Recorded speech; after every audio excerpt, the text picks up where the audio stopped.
Hey, what's up, everybody? I'm Nick DiMartino. That's Anthony Balester. That's Will Charlton. This is another episode of Forever Power 5.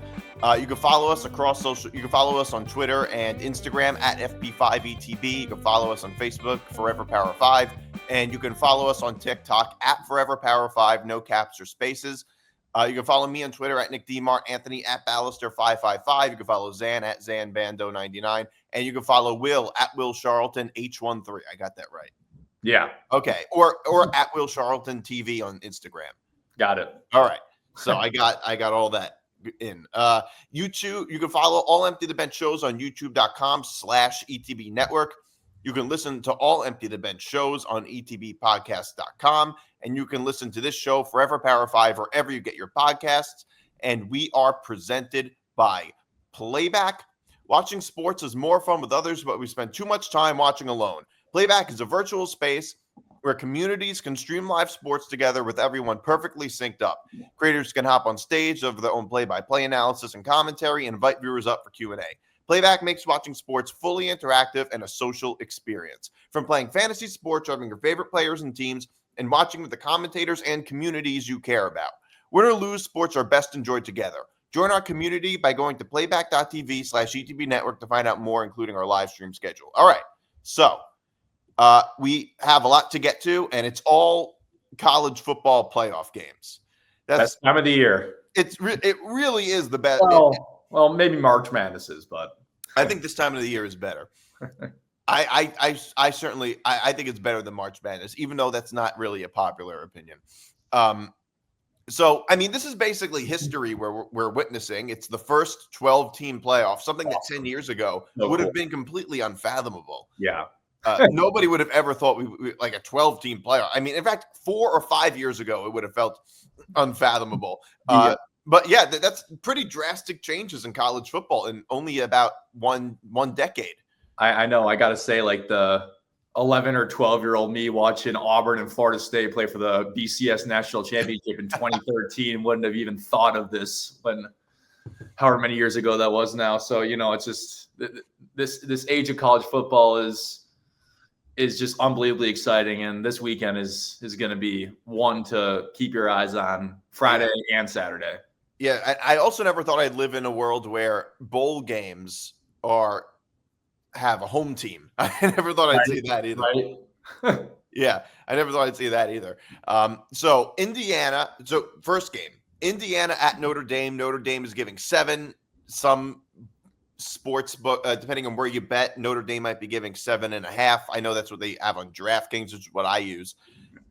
So Indiana at Notre Dame. First, I want to get your thoughts first on this. So Anthony, we'll go to you first.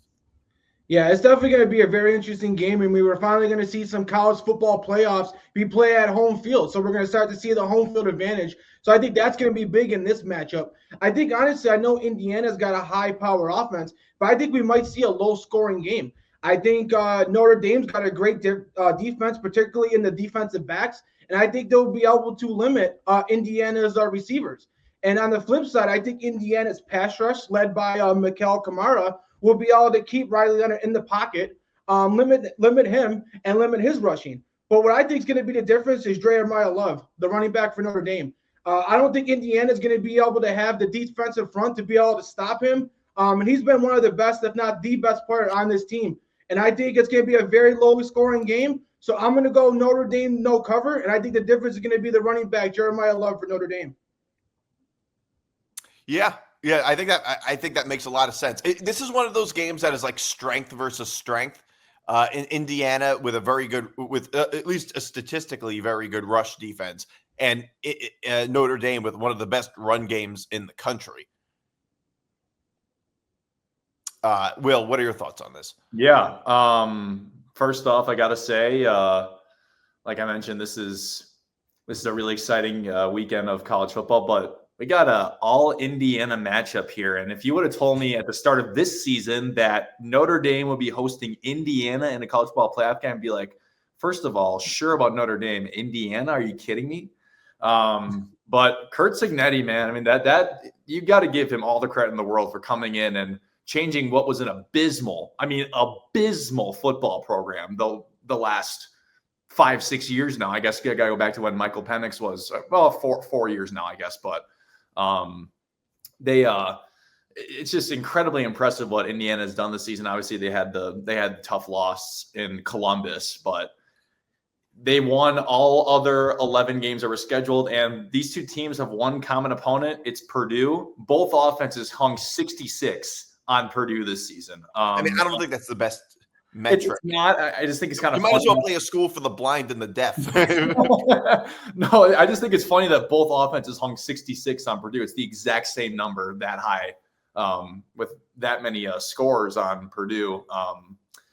But no, this game is super fascinating. I really do wonder how Indiana's going to travel for this one. I can't expect that by plane or by bus. No, I'm just saying like the fan base, like if there's going to be like a good amount of IU fans there. Oh, I mean, I don't know. They're both in Indiana. I don't know how far away those places are. Because it's just under 200 miles. It's just under 200 miles. That's got to be it's like probably about 3.5 hours more than likely. Yeah, more than that. I don't know if there's traffic out there, but that's pretty far. Yeah, no, it's not close, but for this magnitude of this game, I do wonder if IU fans are going to come populate Notre Dame Stadium. My guess is no, but I guess I can't really say that till we see on Friday night. Well, I would venture to guess that Notre Dame has a bigger fan base than in Indiana, because there's way more people who are Notre Dame fans that have no connection to the school than with Indiana.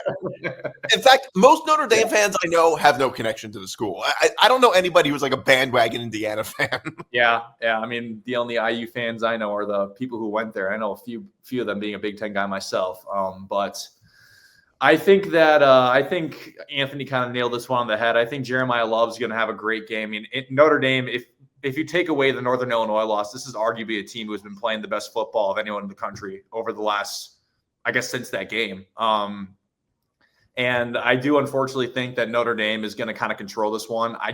Indiana hasn't played a really tough team and hung with them, because I guess there's only one sample size with that. But this feels like it's Notre Dame's game to lose, and I don't know. I don't think the Indiana offense is going to be able to produce all that much against a pretty tough Notre Dame defense. And I think Riley Leonard's going to make the plays he has to in order to propel his Irish to a win. So I don't know if they're going to cover necessarily, but I do think they will. So I'm going to take Notre Dame with the points. You're going to take Notre Dame minus 7. Anthony, what was your pick? Notre Dame no cover. Notre Dame no cover. Okay. Indiana. Okay, so this is one of those matchups where it's basically strength versus strength is how I would put it. It's Indiana's rush defense versus Notre Dame's really good running offense. And it's also Notre Dame's very strong pass rush versus Indiana's very good pass game. And I think a lot of the game comes down to those X factors. Now, I think that Indiana's offensive line is good, and Indiana's offensive line has performed very well throughout the season. However, they haven't really played great teams. And this has been talked about ad nauseum about how Indiana's schedule is not strong. To be fair, Notre Dame's schedule wasn't very strong either. But it is worth noting that their offensive line, I think they allowed 9 total sacks versus Ohio State and Michigan compared to 9 total sacks for the rest of the season. So the two, and they didn't put up a lot of points against either of those teams. And I think that this is going to be one of the toughest defenses that Indiana faces. I'm not taking away anything from Indiana's offense or from Curt Cignetti. I think Curt Cignetti is the coach of the year, but it is worth noting that when they played the toughest defenses, which was Ohio State and Michigan, they were sacked in a total of 9. Curtis Rourke was under constant duress, and they didn't put up a lot of points. So, and Notre Dame is going to be right up there in terms of the best defenses that Indiana has faced. So I think Notre Dame will give Indiana a lot of trouble. I also think that when they played Ohio State, the stage was a little big for them, and it was their first time in that situation. Don't forget, most of Indiana's players are James Madison transfers. And James Madison's a much smaller school than Indiana. I mean, that's part of the reason they're so successful is because Kurt Cignetti brought a bunch of his guys. So if you're taking a whole bunch of James Madison transfers, putting them in a game at Ohio State, it's not unreasonable to say the stage is a little big for them in that, like, that's the first time they played that game. So I think Notre Dame's going to give them a lot of trouble. Although I do think that I think they're going to play a lot better against Notre Dame than they did against Ohio State. Because in the game against Ohio State, they made a lot of mistakes. And that's really why Ohio State killed them. It wasn't like they got physically dominated. It was really more that they just made a lot of really stupid mistakes, which I think comes from the stage that they were playing at. They were playing on that they weren't ready for. So my pick is Notre Dame no cover, because I think that Notre Dame, the thing with Notre Dame is that there's a lot of holes. There are a lot of holes with them. And Riley Leonard has been better when it comes to his passing than he was earlier in the season.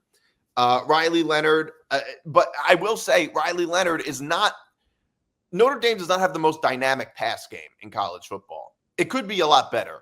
And if Indiana gives them trouble and Riley Leonard has to throw a lot, I think Notre Dame's going to have a lot of trouble. And I think overall, as the home team, I think Notre Dame's a better team, but I think Indiana can give them some trouble and will at times I think they will at times give Notre Dame a lot of trouble. So I'd take Notre Dame to win by like 5 or 6 or something like that. But yeah, I think this will be a great game. Should be. Yeah. I'm excited to see this one. Yeah. So SMU at Penn State. Penn State minus 8.5. You want to talk about? I mean, SMU is like the Indiana of the Big Ten, of the ACC. Except I don't know what's crazier. I don't know what's crazy. I don't know what's weirder about this game, about SMU. The fact that SMU is a playoff team, or the fact that they're in the ACC. I mean, I don't know what's weirder. Both statements just still sound like outlandish. Yeah, I mean, the conference realignment has been so absurd. I remember I said at one point that if I had told you that USC, UCLA, Oregon, and Washington will join the Big Ten before Notre Dame joins the ACC, that would sound like a joke. Yet that's literally what happened. Or if I had just said something like Cal will join the ACC before Notre Dame even joins a conference, like that just sounds so hyperbolic, but it actually happened. Yeah, which is what's so incredible about college football as a sport. Like college football is probably the only sport where the outcome would have sounded so hyperbolic and outlandish just 5 years ago. Right. Right. So anyway, SMU is playing at Penn State. This is probably the best Penn State team we've seen since they beat Ohio State in 2016, in my opinion, at least. Probably. I'd say this is probably the best Penn State team since then. Similar to Indiana, SMU is very similar to Indiana in a lot of ways. I mean, I think Indiana is a little better, but SMU is very similar. They're the beneficiaries of a weak schedule, although I think their schedule was considerably weaker, actually, than Indiana's.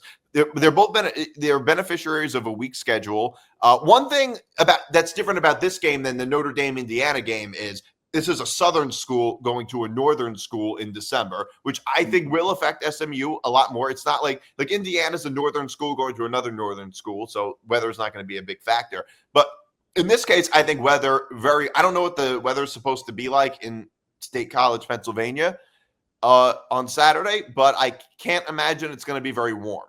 And given that SMU hasn't had to deal with that very much throughout the season, I think it very well can affect them.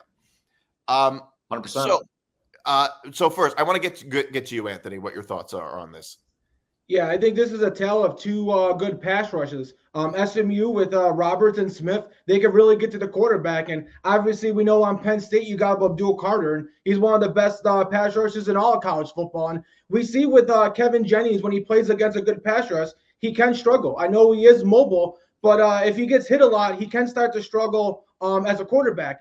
We've seen that against Duke, and we've seen that in the first half against Clemson. And I think he's going to struggle against Abdul Carter. And I think Drew Allar and Tyler Warren will be able to just make more plays. I do think this is kind of a high point spread. I think after what happened with Clemson, I think SMU is going to come to play. They know everybody's doubted them. Everybody in America, including me, is saying Alabama should be in this game instead of them. I think they're going to use that as motivation as well. But ultimately, I just think Drew Aller is a better quarterback than Kevin Jennings, and I think Tyler Warren's better than any player that SMU has. So give me Penn State to win and no cover. Yeah, I think this is, before I get into my pick, I will say Penn State has the easiest path to the semifinals of any team in the college ball playoff, in my opinion. And the team who beat them last week, or I guess 2 weekends ago now, has the hardest path to get to the semifinals. So something's got to be changed. Anthony talked about last week. Yeah. And I think everybody in America kind of realized, or at least everybody who follows college football sees what a flaw that is. Yeah, it's like, I mean, why, if you're Oregon, why not tank then, lose the game? But anyways, that's obviously a conversation we already had. I don't know. Me personally, I don't think it's enough points. I think I don't know. I give a lot of credit to Rhett Lashley and what SMU has done this year. Obviously, he's really kind of turned the program around these last 3 years now.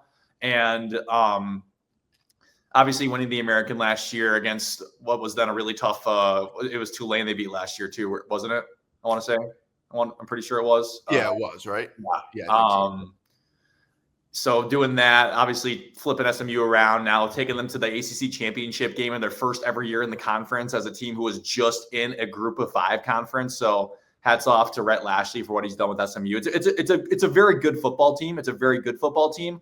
I think Penn State's a great football team, and there is a pretty big margin between those two gaps right there. So I don't think it's enough points. I think the home crowd at Beaver Stadium is going to be way too much for SMU to handle. They have not seen an environment like that at all so far this year. The weather is going to be a factor. I don't know. I think the Penn State defense is going to have a field day against SMU's offense. Kevin Jennings is going to struggle, and then Penn State's offense is just going to do what it needs to do to win by a score of like 20-7 or like 17-3. So I don't know. I don't see SMU scoring many points in this one at all. Well, you need Penn State to cover. Well, do you think James Franklin will make some boneheaded coaching decision? Oh, of course he will. It's James Franklin, but I don't think it's going to matter in this one. Now against Boise State, it could matter, but in this one, it won't. Okay, so I very much agree with that. Like I said, I think this is the best Penn State team since 2016. SMU has been the beneficiaries of a very weak schedule, although I will defend them. They won the game for a couple of turnovers. Schedule, though. They won those games. So they won those games, and there was a lot of teams that won games that lost games against teams that if SMU had beaten them, you would say, oh, they're just the beneficiaries of a weak schedule.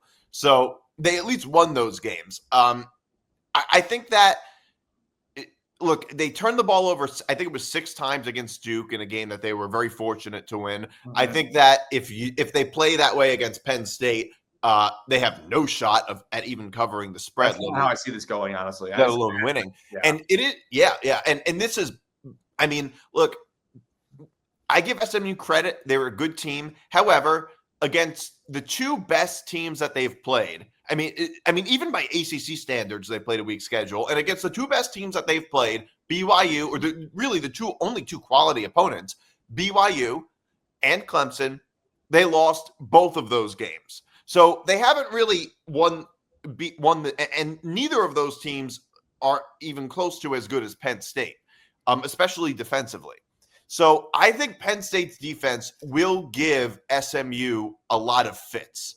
And I just think it will be a matchup that they haven't seen yet. And not only that, but also with the weather and everything, I think Penn State wins and covers. I think they win like maybe 30-20, something like that, 27-17.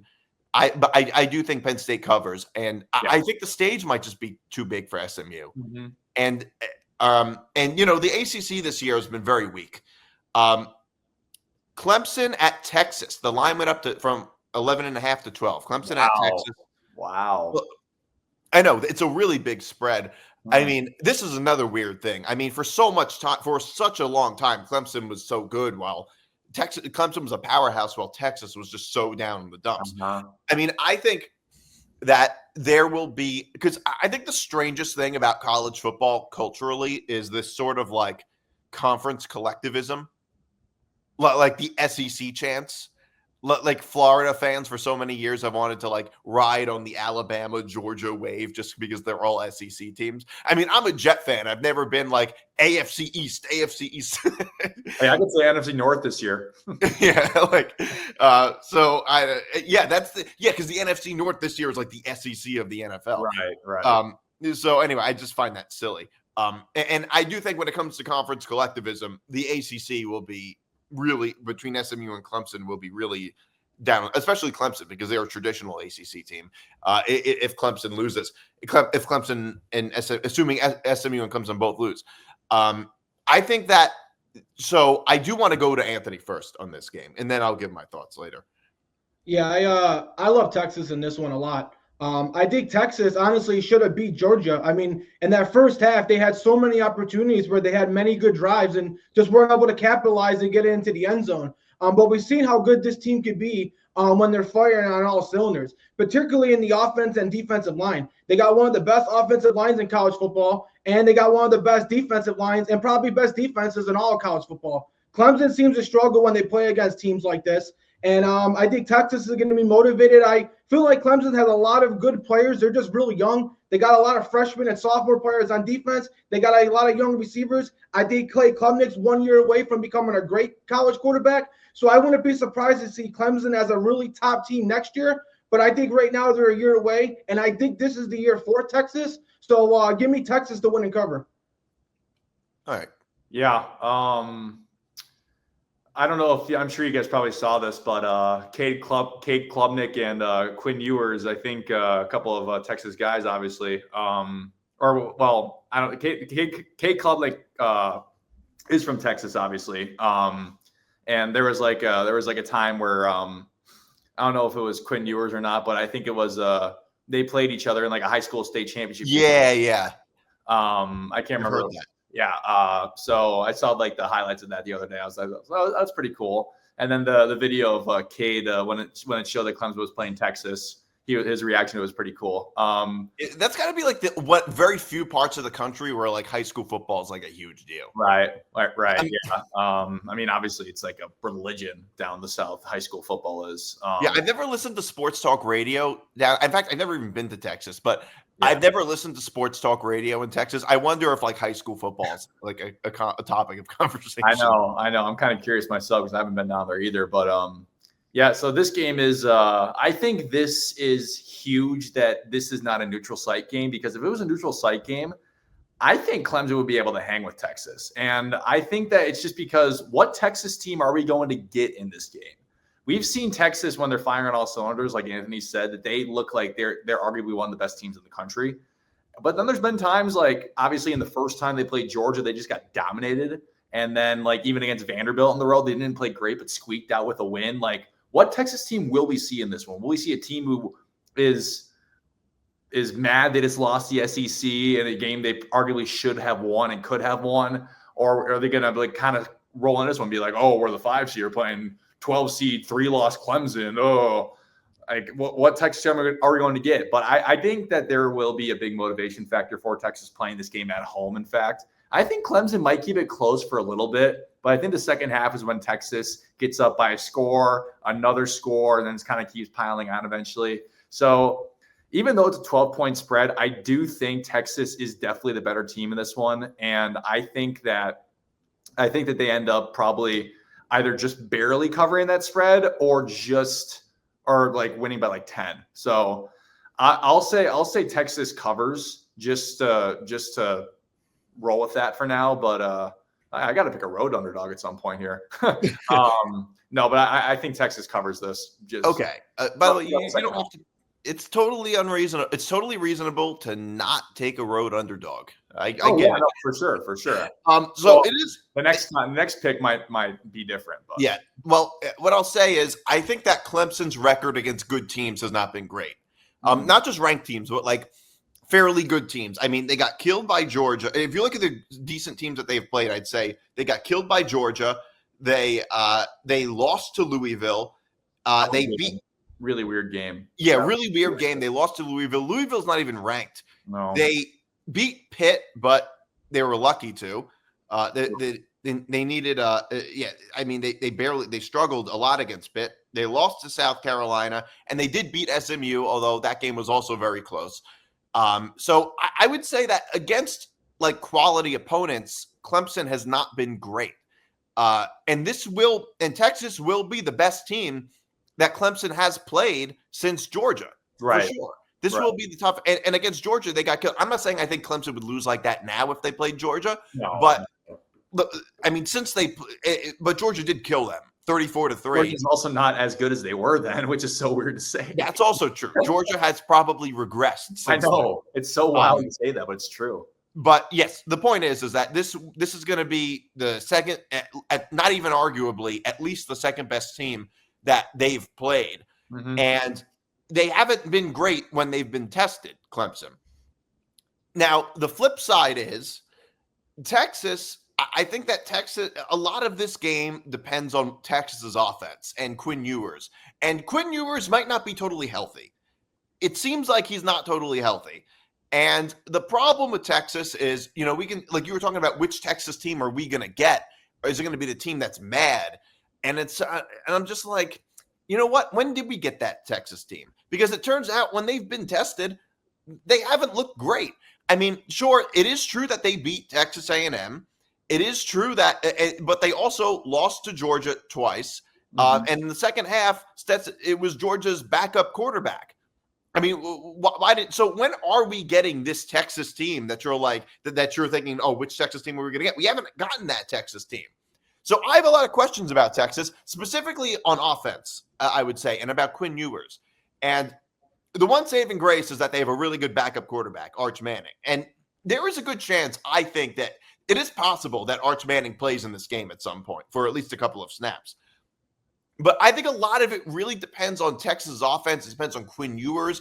It depends on I think it depends on that. I also think it really depends a lot on, is Texas going to make a lot of stupid mistakes on offense and turn the ball over in their own territory, which they did against Georgia and Texas A&M. Yeah, we've seen it. And I think that will happen. I do. Even though they're in their own stadium, I think that will happen once or twice.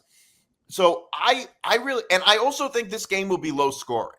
I think it would be low scoring. I think that like Clemson against good defenses hasn't scored a lot of points. They didn't score. They put up 3 points against Georgia. They put up 14 points against South Carolina. I don't think that they're going to – against a quality defensive opponent like Texas, I don't think Clemson will put up a lot of points. I just don't think that's going to happen. So because I think the game – and because of Texas's constant mistakes on offense, I think that this game will be low scoring. And I really do think Texas's defense will give Clemson a lot of fits. I do. I think Texas's defense will be – Texas has a really, really – I think Texas has an underrated defense. Sure. But – because this game is going to be low scoring, 12 points to me is too much. Like for a low scoring game, like I could see Texas winning 20-10, and I don't think the game will be particularly close. But sometimes low scoring games that aren't necessarily a big point differential cannot be close. And I think Texas will make a lot of stupid mistakes on offense that will keep this game close. I think Quinn Ewers is going to throw an interception at some point. I think they're going to turn the ball over at some point, possibly in their own territory, which I think will make this game closer than it probably should be. All right. So last playoff game that we're getting to, Tennessee at Ohio State. Ohio State's giving 7.5. Great matchup. Such a great matchup. Really, I really like this matchup Great too. matchup. Finally, by the way, Tennessee, a playoff team. I know. That's another one. I mean, I'm used to Tennessee being so bad, being like the laughing stock of the SEC. Hey, hats off to Josh Heupel and what he's done with that program. Yeah. So this is another, by the way, Southern team, Northern Stadium. I think it'll have that. That'll like again. I don't know what the weather is supposed to be in Columbus, Ohio, but I can't imagine it's going to be very good. And it's probably going to be a lot worse than Tennessee is used to playing in the SEC. All right, sorry, Anthony, we'll go to you first. Yeah, this is definitely 9 versus 8 for a reason. This is the closest matchup of all the games we are discussing, and this is probably the one I've had the hardest time picking because I could definitely see this one going either way. Ohio State's injuries at offensive line, losing Josh Simmons, obviously that was devastating. And going up against Tennessee with Josephs and James Pierce Jr., lot at defensive tackle. We know Tennessee has a great defense, but then on the flip side, we know Ohio State's got a good defense. You got Tyleik Williams, you got JT, you got Jack Sawyer, and those guys are very good against the run. And that's the one thing that Tennessee could do on offense is run the ball with Dylan Sampson. I think Ohio State's defense is built to kind of stop the run and be able to kind of limit that. While I also think Tennessee's defense will be able to limit a lot of what Ohio State's going to want to do, and particularly in their running game with their running backs and in the receivers. So I'm going to go very low-scoring defensive game as well. I just think at the end of the day, Will Howard and Jeremiah Smith will be able to make just one more play more than Nico Iamaleava, and I think that will be the difference. Will Howard's an experienced quarterback, and I think that's going to come to play here. Ohio State, with them losing to Michigan, it's championship or bust for them. So I think Ohio State's going to win no cover. First off, I do want to say Tennessee should be hosting this game. Ohio State should not be hosting this game after losing at home to Michigan. That should have automatically took them down to the ranks of 9, 10, something like that. That we're going to get 10 because of Indiana, but they should not be hosting this game. This should be at Neyland Stadium, and I frankly think that if this game was at Neyland Stadium, it would be just an unbelievable atmosphere. That being said, it still will be a great atmosphere in the Horseshoe. It's still one of the better atmospheres in all the sport. This is, like I've said, this is my favorite matchup of the weekend because we are getting two teams that have kind of proven this whole year that they deserve to be in it. I guess except Ohio State losing to Michigan at the end, but they were already in anyway. So, well, I wouldn't say that they didn't prove. They kind of did prove it because it's 12 teams. Right, yeah. If it was a 14 playoff, Ohio State would Ohio State season would be over.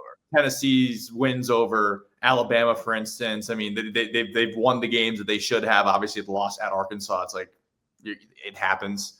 But they hung on against teams where they could have lost, and here they are, 10-2. And then Ohio State, besides the 11 games prior to Michigan, they looked like probably what I think might have been the best team in the country, because you can't say that they couldn't have had a shot against Oregon in a rematch had they beat Michigan. But anyways, this game is I think it's going to come down to a few different things. Will Nico experience pressure as a freshman, as a true freshman in a college ball playoff game on the road? Like, how will he handle that pressure? And two, will Howard be able to use his experience and be able to propel his team to a win as a veteran quarterback? So we are getting two polar opposites of the spectrum here at the quarterback position in this game. And the thing is, I think this is going to be a slugfest too, like Anthony said. I think that both offenses will struggle at times. I think Ohio State's going to plan to take away the run game from Tennessee, which if they do, and they do that effectively, make Nico pass, make a true freshman shine in a situation like this, or not shine, I guess, depending how you see it. I think it just kind of depends how he'll end up playing, because Ohio State's going to plan to stop Dylan Sampson, obviously. And if Nico can make throws, though, Tennessee can win this game. If Nico can make plays that he has to, I think Tennessee can definitely win this game. Now, on the flip side, Ohio State are they going to be furious to get back on the field after just an absolute letdown to a not so good Michigan team? Or are they going to be like, I mean, I personally think it will be that, because they are probably itching to get back out there so badly after that. Ohio State has the better playmakers. They have two really good running backs in Quinshon Judkins and Travion Henderson, and I think the receivers are better than Tennessee's as well. It's just whether or not Will Howard, we've seen the Will Howard that struggles. We've seen the Will Howard that's looking like a top 5 quarterback in the country. So I think it really comes down to what quarterback plays better. And I do think it will be Will Howard just because of the experience, but I do think Tennessee covers. Okay. So you think Tennessee, so you see like Ohio State win, no cover. Okay. Yeah. So I will say, I think that, like what you were saying about Texas, like which Texas team are we going to get? And I said, I don't think we've ever gotten that Texas team this year. I think we will get that Ohio State team because we've seen it over and over again throughout the years after they lost to Michigan, following a loss to Michigan. And I do think that's true with Ohio State. I think that they will be angry and they will want to make up for that. And just the time we've seen them look bad all year, honestly. Yeah, well, they didn't look great against Nebraska. I will say that also is true. Yeah. I think this is also, I'll say, I think that the game plan for Ohio State, you're talking about how you think it's going to be a slugfest. I don't really necessarily think that. I don't think this will be that much of a slugfest. I think Ohio State, if they try to set the tone of the game, keep in mind Chip Kelly is their offensive coordinator, and he is not known for slugfests. What happened against Michigan? The reason they lost is because they got into a slugfest with Michigan. That's really the reason that's really the reason they lost that game. So I don't think they're going to try to get into a slugfest and play Tennessee's game. I don't think that's going to happen. I think Tennessee's defense will give Ohio State a lot of trouble. Tennessee is a really good front. Ohio State has a kind of a banged-up offensive line. Yeah. So I think Tennessee will give Ohio State some trouble in that regard. However, I also don't think that Ohio State is really going to play on Tennessee's terms either. I don't think that's going to happen either, and I think Ohio State realizes that that's why they lost to Michigan. So, and I think Chip Kelly will do more of a Chip Kelly game plan. And when it comes to these two first of all, Tennessee has struggled offensively throughout the year. For so many years, Tennessee was like this offensive juggernaut. But I will say now Tennessee doesn't look like an offensive juggernaut.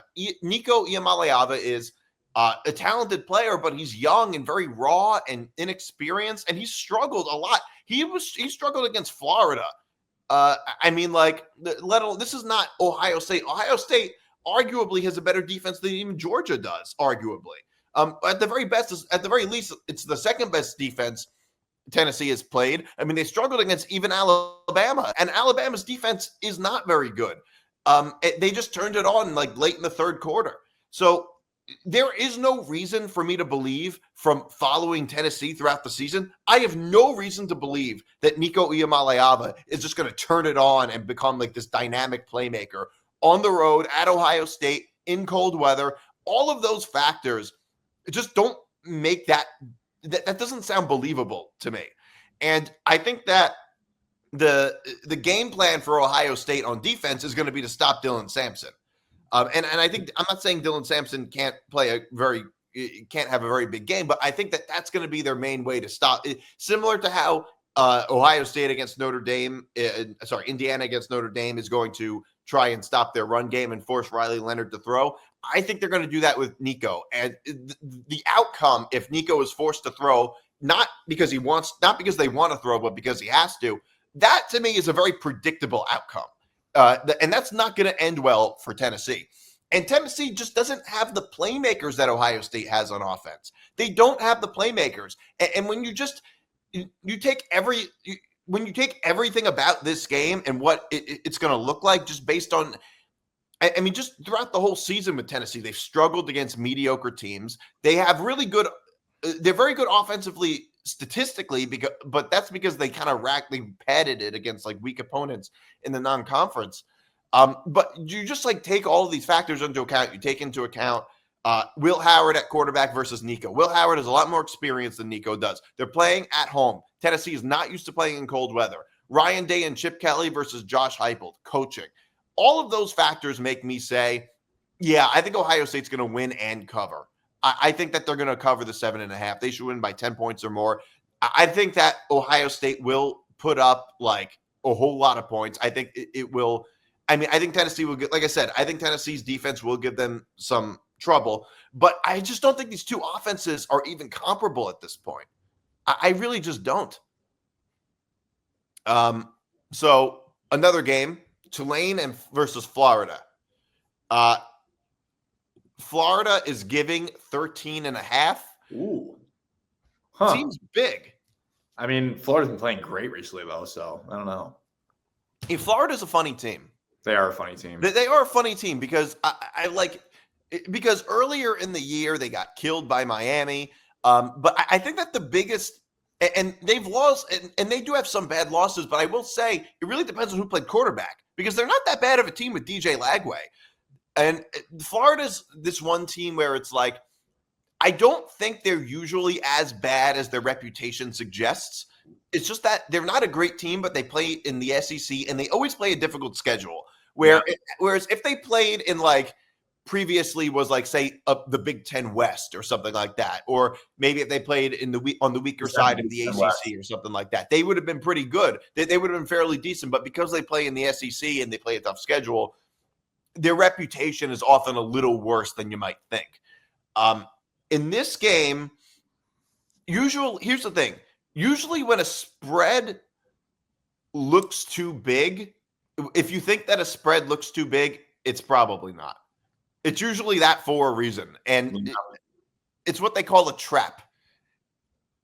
I mean, look at what Army just did to Tulane. Yeah. Memphis beat Tulane to basically take away their season. I mean, like, I don't know. I don't think Tulane is really that special. I don't think they're that special either. And I do think that Florida has been sneaky good as long as DJ Lagway is playing. Right. I agree. So I really like Florida minus the 13.5.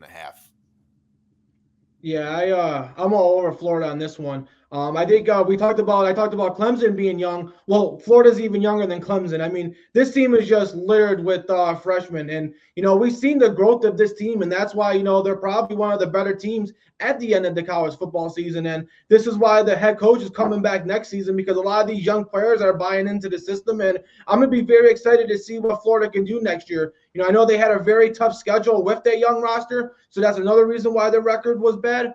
But I think at the end of the day, this Florida team is playing really, really well. And Tulane on the opposite end has really fell apart. I mean, we've seen against Memphis just that collapse. And now their quarterback is on his way in the transfer portal. I think he's on his way to Duke. So this Tulane team is pretty much already on to next season in the 2025 already. And this Florida team is just going to try to go out there and, build on what they've already built on the last couple of weeks. So give me DJ Lagway to have a big game in Florida to win and cover. I wonder if these two teams have met before since Tulane was in the SEC back in the 1940s or 50s or whatever that was. Is Florida just like a common name in the Gasparilla Bowl now? I feel like they've been in the Gasparilla Bowl like 3 times like the last 7 years. It seems like they are in the Gasparilla Bowl a lot. I will say, Florida being 7-5 this year, I feel like that's a win for a Florida fan this year. Because if you're a Florida football fan, you were expecting a bowl game if you're lucky, maybe 6 wins somehow. It's crazy that they ended up going 7-5. It didn't feel like it didn't feel like they would have. Well, I mean, I guess it helped that they won their final 3 games of the season, right? Because they beat Florida State, Ole Miss, and LSU. LSU, right? Yeah, they beat LSU too. Yeah. Yeah, I mean, they were 4-5, like thinking like, okay, well, this is Florida. I mean, they could finish up 4-8 now with the final 3 games. No, instead they win it and they finished 7-5. So, but I don't know. I think, Anthony, you're right. I think the guys are down there buying into Billy Napier. I mean, DJ Lagway could be up for the Heisman next year for all we're concerned about. I mean, he's got the potential to be one of the best players, if not the best player in the country next year. I think Florida's going to roll in this one. I mean, I don't think they have anybody opting out, at least that I've heard. So they're a really young team. They got a lot of really bright aspects of their team. I think this is a Florida team that is going to want to put a statement out there. And they're going to be the team who will be down a quarterback, obviously. And Florida minus the points for sure in this one. Chomp on Gators. All right. So let's fast track these games. You don't know what fast track means? It means we do them quickly. And I don't think any of us know that much about any of these teams. Coastal Carolina versus UTSA. I think I like Coastal Carolina to cover, UTSA to win. I'm not sure what the over under is, but in a lot of these games tend to be high scoring. I think I might go with the over, depending on what it is. That's why they're fun, these games. Yeah. You don't know what to expect, and then they just become like absolute shootouts, and it's awesome. It's almost like watching a sport you're not familiar. It's almost like watching the Olympics. You're just like, I don't normally watch this. It's like when you watch diving or something like that, or some sport you don't normally watch on the or like the gymnastics or something. You're like, I don't normally watch this, but it's kind of fun, and it's fun because I don't get it. That's kind of So yeah, I would probably go with Coastal Carolina to cover, but I would not put any real money on this. Yeah, definitely the degenerate gamble for this one. But I'm going to go UTSA to win and cover. I like their quarterback, Owen McCowan. I think he's the better quarterback in this matchup. And I think he'll be the difference in what will probably be a shootout. I'm going to go with Coastal Carolina for a really funny reason. I was just doing a dynasty with them in College Football 25. So I'm going to go with Coastal Carolina for that reason. All right. Northern Illinois versus Fresno State. The only thing I really know about Northern Illinois is that they beat Notre Dame and lost to Buffalo. So by the transitive property, Buffalo beat Notre Dame. Didn't they finish 6-6 to Northern Illinois? 6-6 to Northern Buffalo? No, I'm saying didn't Northern Illinois finish 6-6 or were they 7-5? I'm trying to remember. I don't remember, but I just know that they beat Notre Dame, and that's a huge deal. The most it's what they're going to be known for. The most confusing loss I've ever seen. Yeah, and it makes less and less sense considering how good Notre Dame has been since then. Yeah. Right. So yeah, that was a pretty crazy. Yeah, 7-5. So okay, I'm going to go with Northern Illinois. I have a lot of faith in them. I think that if the Northern Illinois that showed up against Notre Dame plays, they'll win and cover against Fresno State. Although I haven't watched much of either team this year. Yeah, I'm going to go Northern Illinois. I mean, I guess it's nice being from Buffalo, having that Buffalo win. They had a good season, UB, finishing 8-4. So it's definitely a great season for them. But I'm going to go Northern Illinois. I know Fresno State has struggled a little bit this year at quarterback. The quarterback is transferring out. So I'm going to go Northern Illinois. Yeah, go Huskies in this one. I'll take the Huskies being from Illinois myself. So roll Huskies. All right. South Florida versus San Jose State. I think South Florida is going to. I think South Florida is going to cover. I think San Jose State will probably win, but I think I will take South Florida to cover. South Florida actually they played Alabama and gave them a lot of trouble, and they hung in there with Miami for about three quarters. So I actually like South Florida.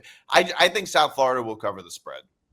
Yeah, I like South Florida as well. As an Alabama fan, I always have to fear South Florida every year. But San Jose State, they're one good player, Nick Nash, who was one of the candidates for the Blitnikoff Award, is already opting out and getting ready to prepare for the NFL draft. So the fact that he's being out, I have to go with South Florida in this one to win. Nick Nash should have won the Blitnikoff, by the way. Anyways, yeah, I was gonna say if Nick Nash was in the game, I'd say two words, Nick Nash, but he's not in the game. So South Florida to cover. All right. So there's another story we have to get to. Coaching news: Michael Vick got hired at Norfolk State. I guess this is the only way we on this show we ever talk about Norfolk State. My question about this is: it almost seems like it's becoming a bit of a trend. Starting with Deion Sanders, with like former player and the rumors about Ray Lewis that we heard, with former players becoming college football coaches. It just seemed sort of uncharacteristic. Like it didn't seem that common.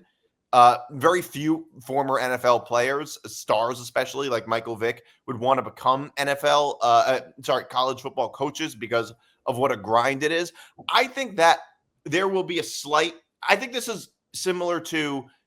have a similar effect to Deion Sanders at Jackson State. I think it'll be sort of similar. Like it'll put them on the map a little bit and then get out of there after like 2 years if he wants to continue coaching.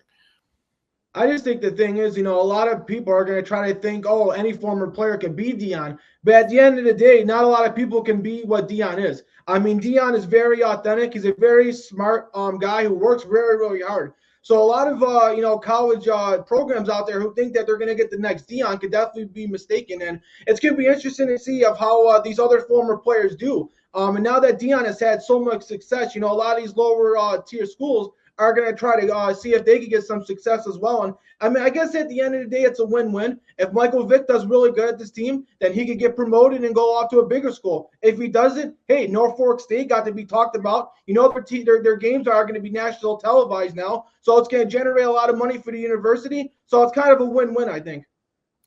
Yeah, I don't really know what to say about this. I know I'll just kind of bounce off what Anthony was saying. Like, these former NFL players are just trying to become these college coaches now. And I never really expected Mike Vick to become a head football coach, but I guess here we are now.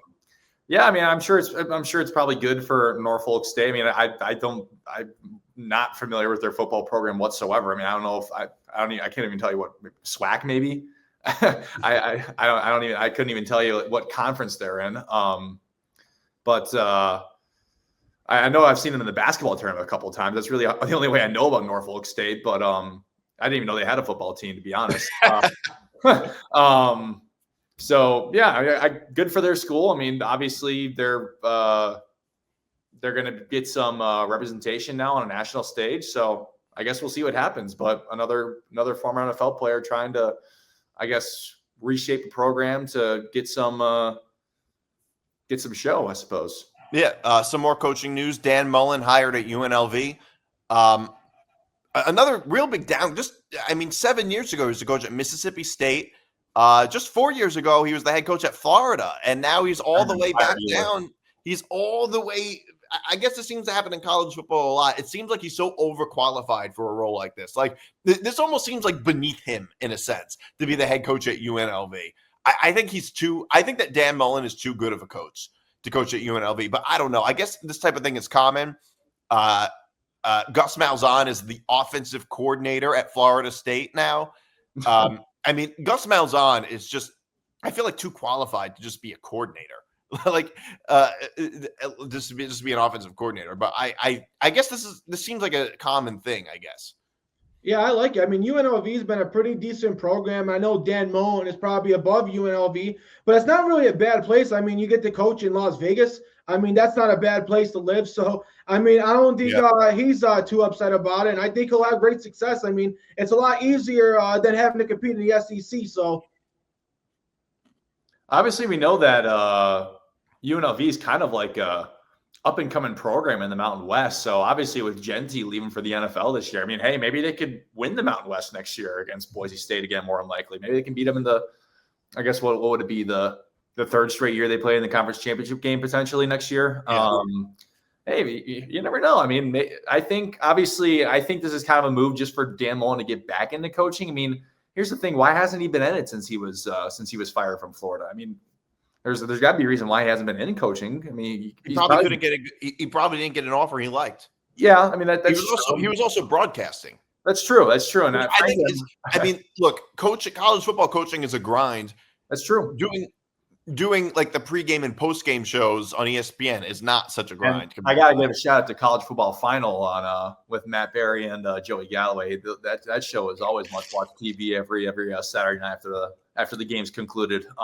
So kind of gonna be a bummer not seeing him on the College Football Final anymore. But yeah, no, I think it's a cool move for UNLV. Obviously, like I mentioned, it's a program that's only trying to rise up more and more.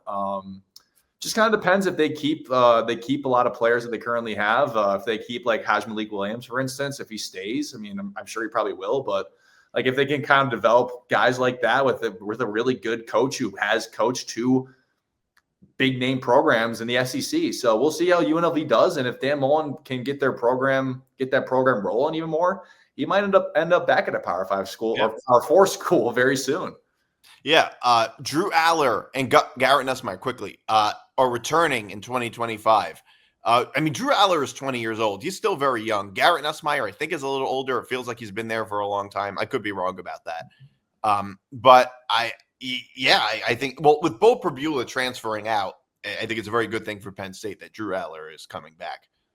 Yeah, I just think about that situation with Penn State. It's just a travesty. The fact that your backup quarterback that actually does play in the game, they actually have packages for him, and he actually is a vital part of this team. And the fact that the college football system is set up to where your backup quarterback has to transfer before you could even finish the season is a travesty. Now, I don't know what they have to do to change it, if they have to figure out a way to delay the transfer portal, but there shouldn't be no way where your backup quarterback basically has to force his hand and leave the team early to transfer. And he basically had no choice. With Drew Allar coming back, he has to transfer. And if he doesn't transfer now, all the opportunities and scholarships are going to be taken away from the quarterbacks who have already entered the transfer portal. So college football definitely has to do something. But both these quarterbacks here definitely need to come back. They definitely need more time, I think, in the NFL to develop. Garrett Nussmeier has one more year of eligibility left at 22 years old. He's only started 1 year, so even though he's older, he's definitely not as experienced. So both these guys definitely could improve their draft stock.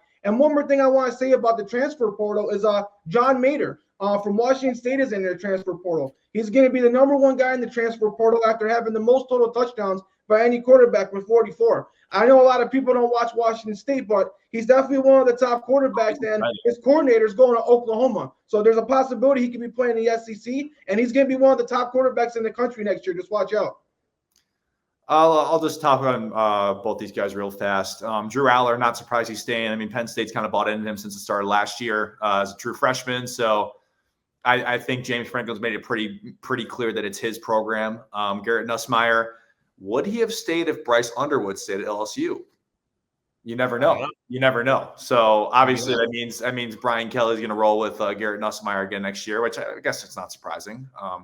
He has shown that he's a very good quarterback at times, and other times he hasn't. But he knows that team. So why not stay in the SEC for your final year? And then one last thing about the transfer portal. Shout out to my guy Luke Altmaier staying with Illinois next year. Very happy to still have Luke Altmaier at the helm in Champaign next year. So only expecting bigger and better things for the Fighting Illini next year.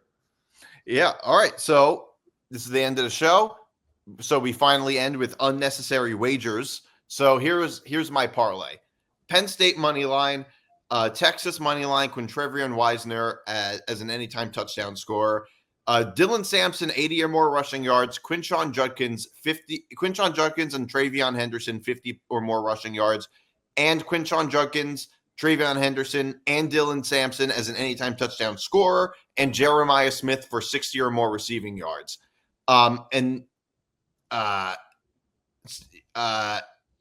right, Curtis Rourke, 175 plus passing yards, and Curtis Rourke and Riley Leonard, 175 or more passing yards. Notre Dame money line, Jeremiah Love as an anytime touchdown scorer, Riley Leonard as an anytime touchdown scorer, 60 plus rushing yards for Jeremiah Love and 50 plus rushing yards for Riley Leonard, and Mekhi Hughes for 70 or more rushing yards, and Chamir Dike for 50 plus receiving yards in Florida money line.